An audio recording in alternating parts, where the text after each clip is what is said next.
and I'm out here slinging the heretofore mentioned cakes.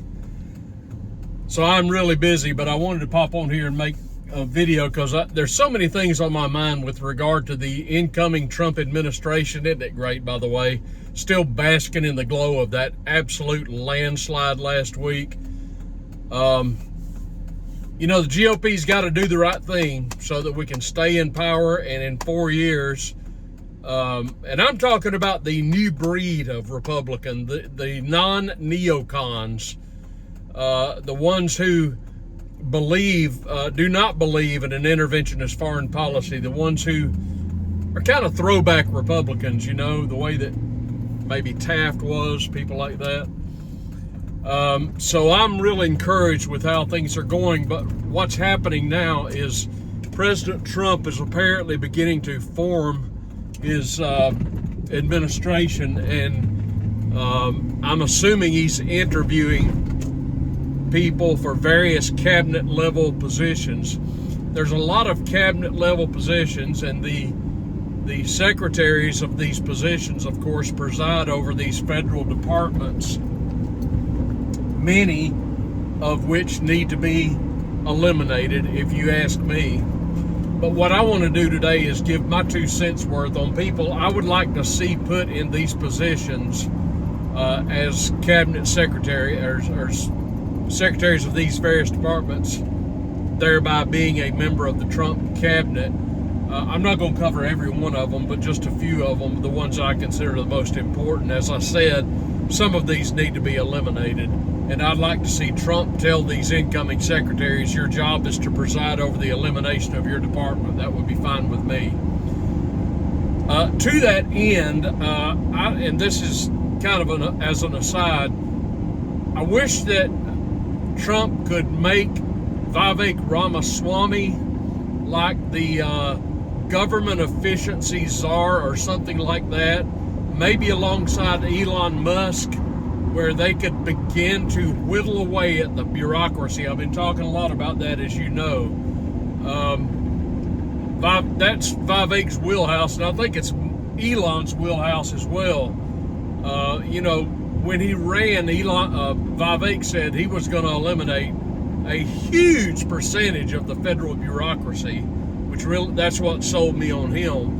But I think he has the ear of President Trump, and it would be great if Trump tasked him with overseeing such a thing. Now, already Trump has named Tom Homan, H-O-M-A-N, Tom Homan, as his border czar. You can find a video of Tom Homan being interviewed by 60 Minutes. This guy is on point. He served, I believe, as director of ICE in the last Trump administration. He was in there somewhere. This guy is, he's legit.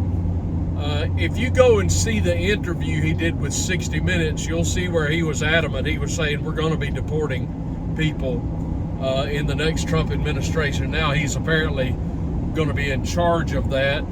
I don't know who's going to be in charge of Homeland Security, another department that should not exist. Right now, the Cabinet Secretary for Homeland Security, which George W. Bush created, of course, after 9/11. The current secretary is the feckless Alejandro Mayorkas. This guy is one that needs to be run out of town on a rail and straight to prison, if you ask me. But whatever the case, he's going to be gone. And I don't know, I was thinking maybe Homan could take that job, but whatever the case, Homan is in, according to Trump. Now, I've got some names I want to throw out to you for some of these assorted cabinet secretaries. A couple of them are tongue-in-cheek, but some of them I think would be really great in these various positions. Let me start with the Secretary of Defense. Now, I could crack on this one for a while, but I'll try and not do that. All of you that watch me regularly know how I feel about having a non-interventionist foreign policy and keeping the American military at bay. You know, our early America didn't even have a standing army. And George Washington, no less than George Washington, of course, cautioned us against getting involved with foreign entanglements. But of course, for most of our history, we've been at war with somebody. I would like to see a Secretary of Defense who understands the philosophy of non-engagement, letting other nations tend to their own affairs, and having the military to be used purely as a defense mechanism, not an offensive mechanism, unless, of course, our homeland was attacked. Then it's a different ballgame. I understand that. But as far as going out and attacking other countries, that has got to end. It's not only wrong, it's not only costing hundreds of thousands of lives, innocent lives, which is on George Bush in terms of Iraq. But not only is it wrong, it's expensive, and we just can't do it. So I've got two names that we may want to consider for Secretary of Defense. One of them is Tulsi Gabbard. I think that she merits a place in the Trump administration. But yesterday, or the day before yesterday, I watched a video that I really recommend you take a look at. It's a Tucker Carlson video, and I'm going to try and remember to link it down below. Tucker interviewed a young man by the name of Labridge, Colby, and he is involved somehow in the government right now. I think he's in the Defense Department. He looks to be maybe in his early 40s. This guy gets it in terms of everything I've been talking about just now. He is the opposite of a neocon. His name is Labridge Colby, and if Trump named him Secretary of Defense or Secretary of State, I would be fine with it. This guy is a non-interventionist. He understands, and he talked about this at length, how absolutely close Biden has brought us to the utter brink of World War III with Russia and or China. And he says it's closer than anybody realizes. And he said we have got to pull back from the precipice where we are right now.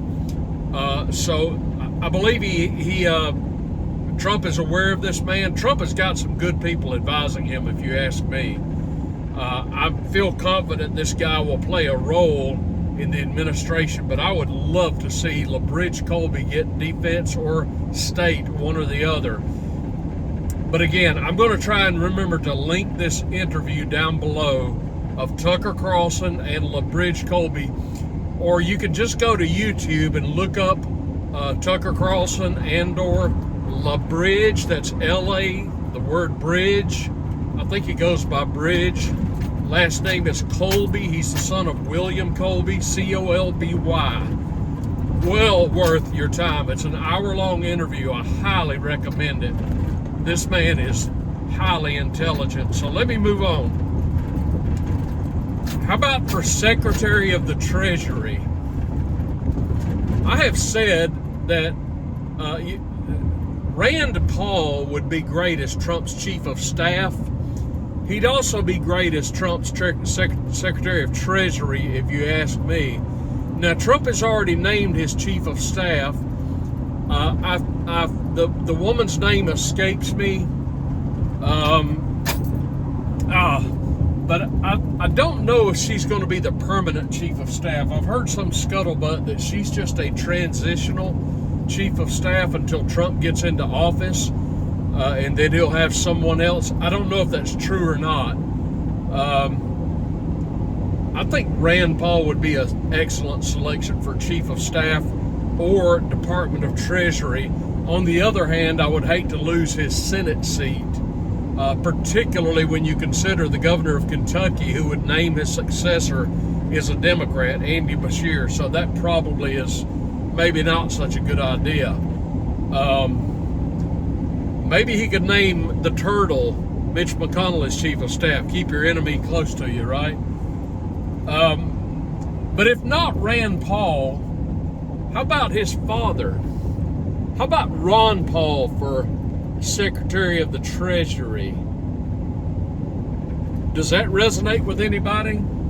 Do you think anything might be done about our debt then? Now, I'd love to see that. Now, God bless Ron Paul. He's well into his 80s now. I don't know if he'd be up for it or not, but he would be fantastic. I don't know if we'd get our budget balanced in one term or not, but he would at least put us in the right direction. I have no doubt of that. Now, there's been, again, more scuttlebutt. There's been some scuttlebutt out there that Trump wants to name Congressman Thomas Massey as Secretary of Agriculture. And I think Massey would be well suited for that. Again, I'm not sure I'd want to lose his seat in Congress. He's obviously qualified for Secretary of Agriculture. He posted on Twitter the other day that he has not been offered the position of Secretary of Agriculture. He didn't say he wouldn't take it. He just said, I haven't been offered the position. So I don't know how that might shake out. I think Trump would do well to have Massey in some position in his administration if he gives up his seat in Congress. So anyway, we'll see what happens there. How about Secretary of Education?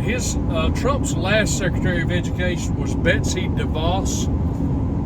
I've heard that she may take that position again, but this is one of those departments I want to see eliminated. We do not need a federal Department of Education. Our kids have gotten dumber since Carter implemented the Department of Education. Reagan vowed that he would end the Department of Education, and he didn't do it. I think that Trump has said that he's at least open to the idea of ending the department. It needs to be ended. Folks, education needs to be at a local level only. You do not need a bunch of faceless bureaucrats having anything to do with the education of our children. Education begins at home. And anybody who has a child in America, they are responsible for the education of their child. Now, in my opinion, a child should be educated at a local level, whether it be private school or a local co-op or homeschooling. I believe that's ideal. But if it's going to be in a government indoctrination center, which is my name for public schools, let them administrate these things in their local districts. You don't need federal intervention. Let local districts pick their own curriculum. We don't need our curriculum coming from Washington, D.C., of all places. So I would like to see Trump name a Secretary of Education with the explicit instructions that you are presiding over the dismantling of this department by the end of my term. And in that case, he could appoint anybody to that position as long as they understand that. How about the Department of Interior? I'm thinking of somebody like Ryan Zinke of South Dakota. He's in Congress now. He might be good for that department. But here's what I want to know. The largest single landowner in the United States of America, by far, is the federal government. How come the federal government can't sell some of this property? With the cost of housing as high as it is right now, why can't the government say we're going to start auctioning some of this property off, not to corporations, but to individuals? Why can't we homestead? Why can't the American people who are looking for housing solutions, why can't they go out to Utah or Nevada or Arizona and homestead an acre or two? Or maybe just buy an acre or two from the federal government at fair market value. I think that's one quick cure for our housing crisis right now. It's people just can't afford new homes and property. It's ridiculous. All right, a little tongue-in-cheek. How about the Secretary of Transportation? Bye-bye, Pete Booty Buddy. You can go on back to Indiana from whence you came. Pete Buttigieg is out of here. The new Secretary of Transportation, I got a great idea for this one. If you're going to have a Secretary of Transportation, how about Captain Sullenberger? Anybody remember Captain Sullenberger? Sully, the man who landed a plane on the Hudson River. Remember that? There's a movie about him, Sully. How about him for Secretary of Transportation? That guy knows how to drive, doesn't he? If you can land on a water, land a jet on a river. Little tongue-in-cheek there. How about Attorney General? I got a good name for Attorney General. For Attorney General, I would like to see the current Attorney General of the state of Texas, Ken Paxton. How about Ken Paxton for Attorney General? What's great about Ken Paxton? The Bushes hate him, which means I would love him. The Cheneys hate him, which means I would love him. I think Ken Paxton for Attorney General, he'd be just fine. How about the CIA? Here again, we need somebody who understands we're going to take a jackhammer to this thing and get rid of it once and for all. I'd like to see the CIA eliminated. So put somebody in there who would preside over its elimination. The same with the FBI, which we do not need. Okay, there might be a few more, but that's a good start.